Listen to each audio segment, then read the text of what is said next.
장이 사상 최고치로 갔는데요. 네네. 뭐 이번 주에 뭐 3,300포인트 정도 이렇게 예측을 하는 그런 내용들이 좀 많이 나온 것 같습니다. 예, 그런 가운데에서 뭐 전고점을 만약에 돌파를 강하게 해준다면은 상당히 이제 고무적 현상이 나오게 될 텐데, 어쨌든 금일 같은 경우에는 아침에 출발은 상당히 좋았는데요. 마이너스권으로 돌아섰다가 다시 또 올라와주는 그런 모습이 연출됐다고 말씀드리겠습니다. 코스닥보다는 코스피 쪽으로 해서 시장 분위기가 많이 엮어지는 것 같다, 이렇게 말씀드리고, 종목별로 해서는 전체적으로 봤을 때는 흐름에 좀 변화가 있습니다. 그런 부분들 미세하게 또 느끼시는 분도 계실 것 같습니다. 어쨌건 우리가 지금 생각을 해야 되는 포인트는 이제 미국 시장의 분위기와 우리나라 시장 분위기를 나누어서 늘 생각을 해야 된다는 거죠. 예, 그렇게 좀 보시면 될 것 같고요. 먼저 저는 이제 미국 시장에 대해서 뭐 말씀을 좀 드리고 싶어요. 계속해서 제가 아침에는 이제 주식회사 각부장 그 유튜브 채널에서 말씀을 드리고 있고, 저녁에는 또 한국증권 TV 채널에서 또 말씀을 드리고 있는데, 상당히 내용적으로 봤을 때는 반복적인 것 같아요. 그래서 이제 오늘 아침에 나온 기사, 물론 전일에 나온 거죠. 옐런 미국 재무장관의 금리 인상 발언, 이런 부분이 나왔다는 거죠. 이런 부분에 대해서 또 금리 인상에 대해서 또 용인을 또 하는 해야 되는 것이 아닌가라는 분위기를 살짝 흘리는 그런 내용이 나왔다는 거죠. 최근에 계속해서 이제 테이퍼링에 대한 얘기를 계속해서 하고 있지 않습니까?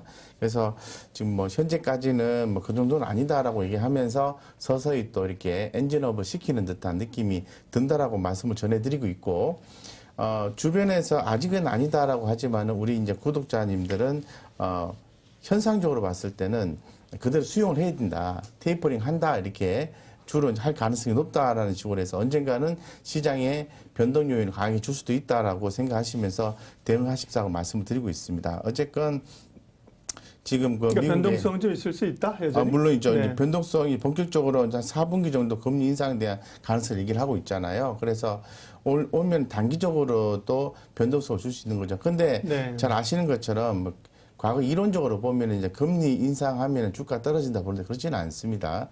예, 금리 인상을 해도 주가가 올라가는 경향이 되게 많아요. 경기 회복에 대한 기대감이 또 있기 때문에. 네. 그러니까 혹시나 우리 다 알고 네. 있지만 모르는 분들이 맨날 변동성이 얘기하는데 시장이 변동성이 좀 있을 수 있다는 얘기가 뭐예요? 그 얘기가 주식하지 톡 깨놓고 얘기하면 급락할 가능성이 있다는 겁니다. 그거를 이제 그렇습니다. 애둘러서 주식시장에서는 변동성에도 네. 시장 오늘 사상 최고가잖아요, 그죠? 그리고 네, 이제 네. 박스권 상승 모색하지만 변동성의 가능성도 남아있다. 그 말은 주가가 급락할 수 있다. 네. 사실은 뭐 같은 말은 아닌데 거의 그런 용어로 쓰고 있으니까 그렇습니다. 그렇게 떨어진다는 말은 네. 아니고요. 그 용어가 그렇다는 거예요. 네, 네, 말씀해 주십시오. 예, 네. 그래서 이제 변동성이 나오게 되면은 이제 중간에 또 이렇게 심리적으로 흔들리셔서 또 손해를 보는 경우가 많이 있기 때문에 항상 미리 대비하시면은 될 것 같다 말씀드리고, 뭐 제가 이제 기존에 계속해서 말씀을 드리고 있는데 뭐 G7 재무장관 회의를 또 앞두고 있는 그런 상황이 있잖아요. 여기에서 또 금리에 대한 또 얘기, 이런 부분들, 또 이런 인플레에 대한 얘기, 이런 부분들도 앞으로 또 나아줄 수 있는 여지가 있으니까 항상 그런 인한 변동성이 있을 수 있구나, 이렇게 생각하시면 되겠습니다. 그런데 현재로서는 전반적으로 경기 회복에 대한 기대감이 크고, 미국 같은 경우에도 또 긍정적으로 얘기를 하고 있어서 너무 이제 부정적으로 보실 필요는 없다. 뭐 결론적으로 뭐 옐런 미 재무장관도 금리 인상을 용인하는 그런 부분이 미국 경제는 이제 플러스다라고 이제 얘기를 하고 있는 거죠. 그래서 이런 부분에 대해서 시장의 경계감은 있지만 뭐 크게 현재로서는 우려할 바는 아니다라고 다시 한번 더 강조드려서 말씀을 좀 드리겠습니다. 이제 해외 증시, 미국 증시 얘기하셨잖아요. 네. 네네. 국내 증시도 점검을 해주셔야죠. 예, 국내 주식 점검을 해야죠. 국내 주식 같은 경우에는 이제 코스닥 쪽에는 좀 약하다, 이렇게 말씀드리고요. 코스피는 강하다, 이렇게 말씀드리겠습니다.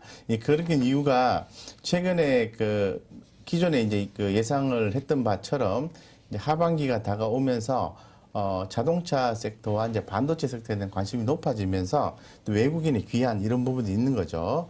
그런 부분에서 코스피는 좀 강하다라고 말씀드리겠습니다.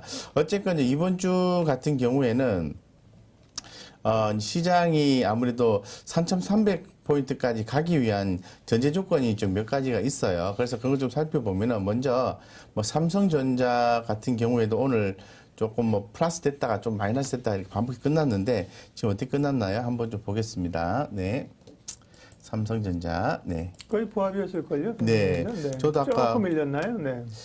보합됐다가 좀 밀렸다가 뭐 그렇게 반복을 하고 있더라고요. 예, 조금 밀렸네요. 네. 그래서 외국인의 또 기관의 매도에 의해서 조금 밀렸는데요. 흐름은 잡았습니다. 흐름은 상방향으로 지금 잡아놓은 상태이기 때문에 저는 뭐 추가 상승 가능하다라고 보는 입장이다라고 말씀을 드리고, 이제 SK 하이닉스도 뭐 긍정적이지 않겠나 이렇게 좀 보고 있는데 한번 살짝 볼게요.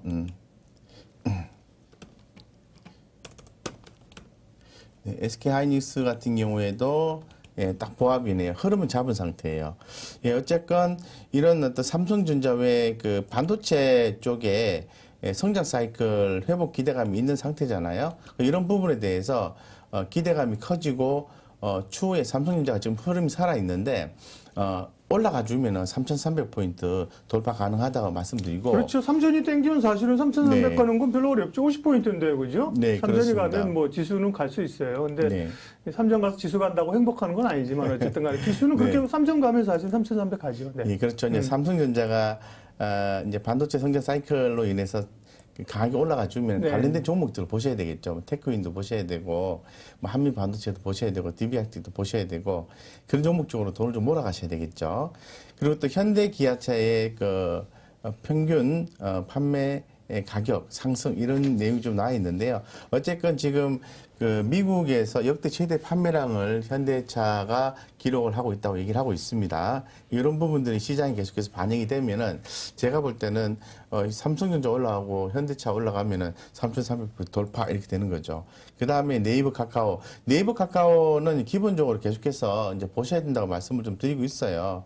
그래서 최근에 좀 흐름이 좀 주춤하긴 하는데 이 두 회사의 어떤 성장성, 콘텐츠에 대한 성장성 이런 부분은 그 누구도 부인을 하지 못하는 상태고, 네이버의 경우에는 이 콘텐츠 사업 가치가 한 15조 정도 이렇게 추정을 하고 있는 상태입니다. 그렇기 때문에 이렇게 좀 쉽게 말씀드려서 시가 상위 종목들의 움직임이 중요하다고 말씀을 드리고 싶은 거고요. 여기에 외국인과 기관들의 매수가 관건이라는 거죠. 그래서 뭐 대형주 상승을 위해서는 이 두 세력이 좀 세게 좀 들어와 주면은 좋겠다고 말씀드리겠습니다. 잘 아시는 것처럼 이번 주 목요일에 내만여의 날 변동성이 큰 선물 옵션 만기일입니다. 그때 또 전기 또 지수 변경도 있기 때문에 변동성이 한 차례 예상이 된다고 좀 말씀드리겠습니다. 어쨌건 이런 식으로 해서 좀 큰 종목, 코스피 쪽에 대형 종목 위주로 해서 전략을 짜는 게 좀 바람직한 것 같아요.